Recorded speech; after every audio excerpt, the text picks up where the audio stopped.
is my favorite person to work with, though, because it's just, Lil Wayne, he's just too good. You got to give Wayne the love. He's just too good. Drake. So Drake might have just fired a little warning shot at 50 Cent, and the whole thing seems tied to the Diddy situation. The timing feels messy, the energy feels pointed, and it's got everyone reading between the lines. Once 50 started pressing the issue and shining a bigger light on the Diddy mess, Drake's name slid right back into the convo, and now the questions aren't just about songs anymore, they're about intention. People are asking if it was ever only music, or if there was always something extra humming in the background, because when old stories crack open, the internet doesn't move on, it rewinds. Clips start resurfacing. Every old Drake moment gets replayed like a highlight reel. The handshakes, the parties, the friendly link-ups, the sudden cool-offs. Stuff that used to look normal starts looking sideways when you switch the lens. And folks remember those early 2000s vibes when Drake and Diddy looked locked in. Collabs, good energy, moving like industry allies. Back then, it read like regular hip-hop business. Two big names crossing paths, studio ties, mutual respect, nothing wild on the surface. But now, with serious allegations floating around Diddy and that whole so-called freak-off narrative getting dragged online, people are rereading everything with suspicion. The talk is that mentorship and industry favors weren't just favors, and that's why a small bar or a slick caption from Drake feels extra loud right now. Even if it's subtle, it lands like a tap on the shoulder that says, "I see what's up." Those so-called favors, they came with strings attached, and once that idea starts spreading, people begin treating every old video like it's a piece of evidence.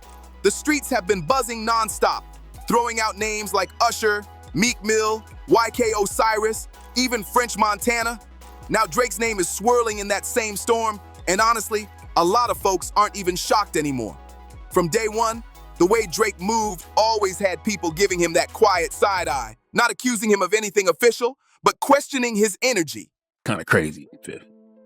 He still hear things from back then, that time. Oh, got you now. Right. Okay. Got you saying. He can't buy the right. He can't. You play it for him right now, and it's hot. He can't buy it. This is why he's fighting Drake. And you hit Drake because he used the beat that he didn't actually use. 0 to 100. Right. You see what I'm saying? So if he heard it and then he heard Drake's use it, but it wasn't a hit yet until Drake put the lines on it. And he's upset about that because he can't hear it. It's the patterns, the small clues, the little breadcrumbs. People swear they've been noticing them for years. And the one voice that really turned the volume up on this whole Drake talk? Orlando Brown. Now let's be real, Orlando's been controversial for a long time. He's known for dropping wild takes that make people stop scrolling just to see what he'll say next. But here's the thing, the internet doesn't always care if the messenger's messy. Sometimes it's the chaos itself that grabs everyone's attention. People don't need proof. They need drama. So when Orlando started throwing around personal claims about Drake's private life, acting like he had some kind of inside scoop, it set the web on fire. He didn't whisper or hint. He came with bold allegations, and that alone was enough to spark the flames. Not because anyone had solid receipts, but because once something that wild hits the timeline, everyone starts digging, searching, and connecting dots that might not even be there. The story starts writing itself, and the noise just keeps getting louder. Plenty of people brushed it off right away, saying Orlando was just spiraling again. But the streets don't just listen to what's said, they watch what lines up. Once folks started rewinding Drake's catalog, old interviews, and those public moments from back in the day, some fans started whispering that maybe Orlando's comments didn't feel as random as everyone wanted to believe. Take the music, for instance. That Girls Want Girls record had people side-eyeing the lyrics the second it dropped. From the jump, listeners felt like Drake might have slipped a little too much into personal territory, especially with that one bar where he flipped the conversation so unexpectedly it made people stop mid-scroll like, wait, what did he just say? Drake later laughed it off, calling it clever wordplay, saying it was nothing deep, just a fun line. But not everyone bought that story. Then came For All the Dogs and that Members Only track, where he drops a line comparing his closeness with someone to being one of the guys. To some, it sounded poetic, just classic Drake doing layered writing. But to others, it sounded like he wanted it to sound open-ended, like he knew exactly what kind of chatter it would stir up. And that's the thing, the internet doesn't wait for proof. You owe me 60 bands, and you have to perform the song right now in the crib. What are we talking about? What are you talking about? I'm giving you an out. I'm not Baby. I'm not Boosie. You don't owe me no 2 rags, 5 rags. You owe me 60 bands. I'm playing the song right now. You ready? I need a full. Huh? You don't owe me no money right now. I swear, I need a full performance though. The real though. Take a little Jason out.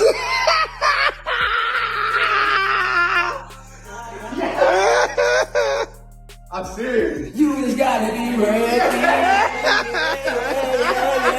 Oh, again. Once people decide a lyric has double meaning, they treat it like a clue in a mystery case. They start building whole narratives off vibes, not facts. One cryptic bar turns into a theory, one tweet turns into a thread, and suddenly everyone's convinced they cracked some secret code. The conversation stops being about music. It becomes about decoding Drake himself. It wasn't just the lyrics that had people talking. Folks started digging up viral moments too. That manicure clip, it blew up all over social media, and the reactions were wild. Then the focus shifted. People began studying how Drake interacts with certain artists, breaking down his tone, his body language, even his level of admiration. The closeness and emotion, especially when it came to Lil Wayne, had some saying it felt deeper than just regular industry love. Clips started circulating. Drake praising Wayne like he's untouchable, voice cracking with emotion, showing full-on devotion. And you know how the internet moves. Half the crowd said, "That's pure respect," while the other half said, "Nah, something about this feels personal." Once the internet gets a scent of something, it never lets go. Suddenly, timelines got flooded with theories, people swearing the signs had been there for years. Comments got nasty fast, full of jokes, accusations, and wild takes. And Drake being Drake, he didn't step in to clear the air. He just stayed silent, letting the tension build. That silence, it gave people room to spin their own versions of the story. Every pause became suspicious. Every glance became a clue. Then, the old clip started rolling back in. And one that really set things off was the moment Drake pressured YK Osiris to sing after losing that $60,000 bet. I remember when I was about like 17 years old, I was in a parking lot. I was watching Jay-Z do a show for an event at the time that was called Rock the Caravana. It was like the first time Jay-Z had ever really like come to the city and shown us love. And I was with one of my friends from school and I was in the parking lot.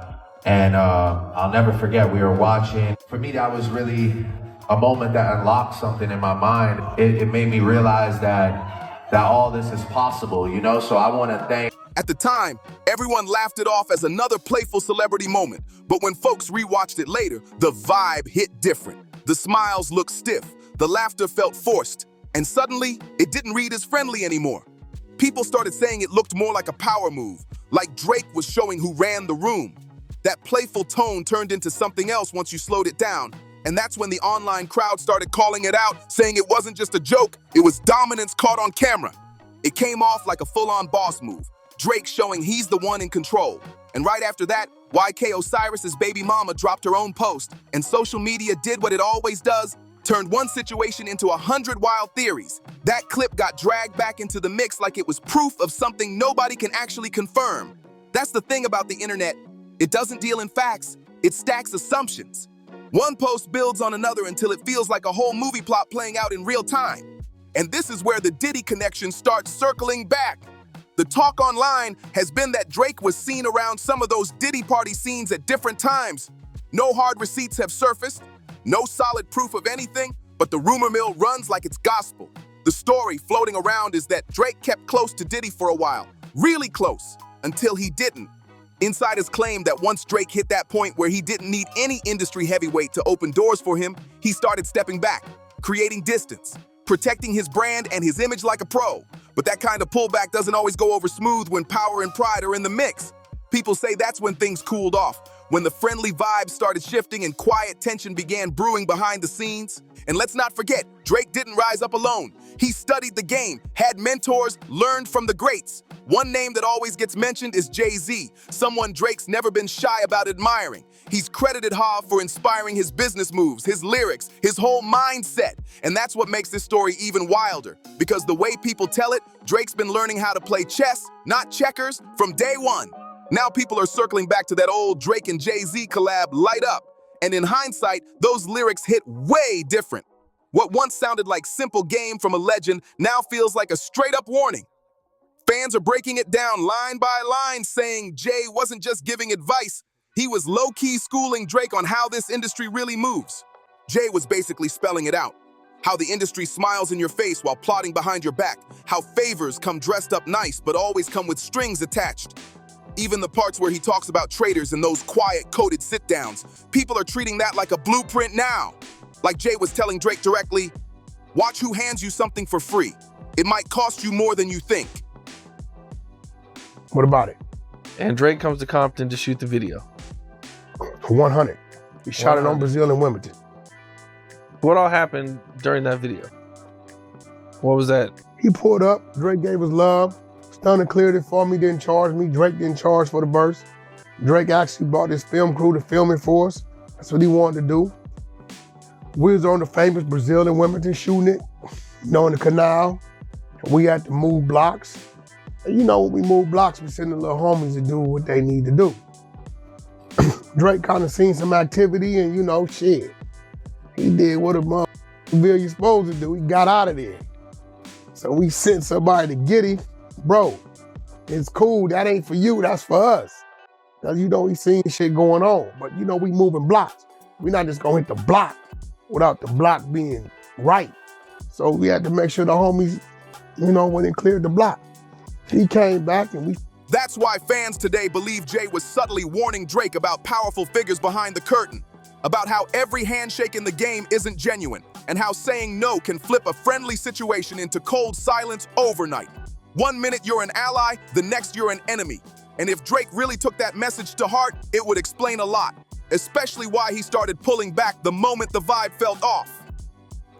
Then came 2014, when everything seemed to shift. On paper, it looked like a small industry misunderstanding, a beat issue over 0 to 100.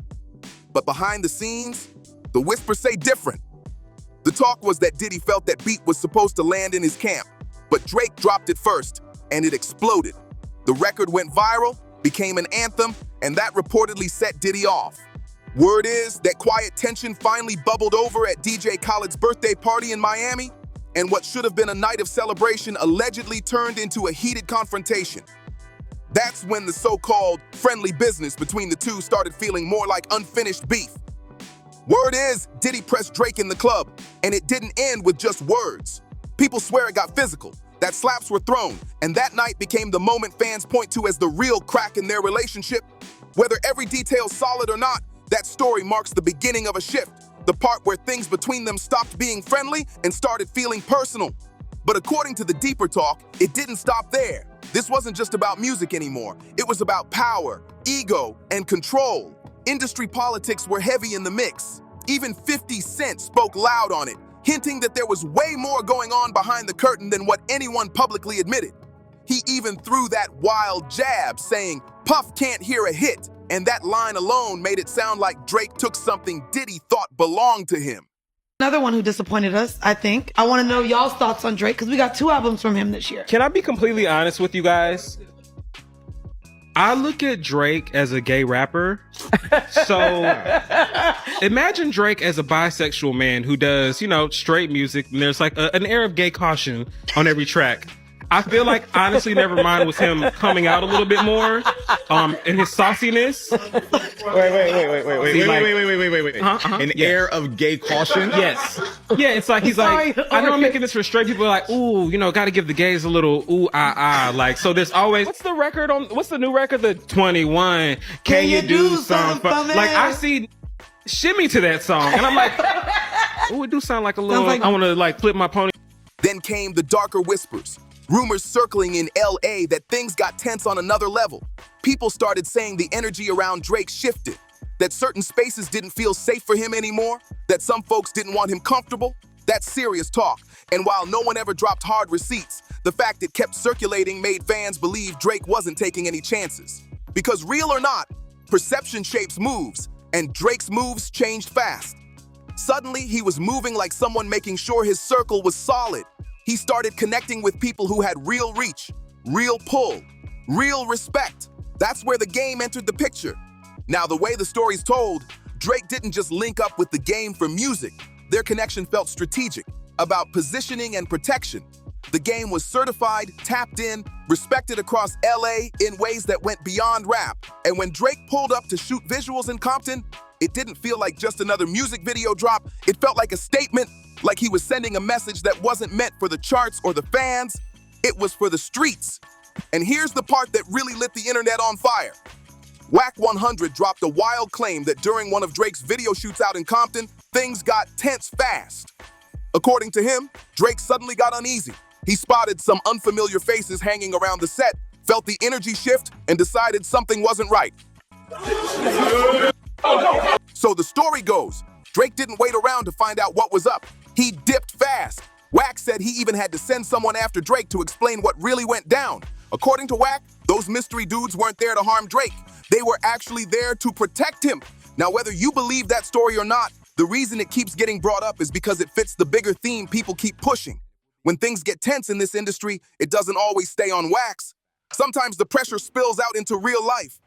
By 2015, the story the public saw started changing. French Montana claimed he helped smooth things over, saying he played peacekeeper between the two. Then Diddy went on the radio and denied any serious beef, calling Drake a friend. But even with all the polite talk, the energy never felt healed. On camera, it looked calm, but underneath, it was ice cold. And then comes the Cassie angle, a whole other layer people didn't fully catch back then.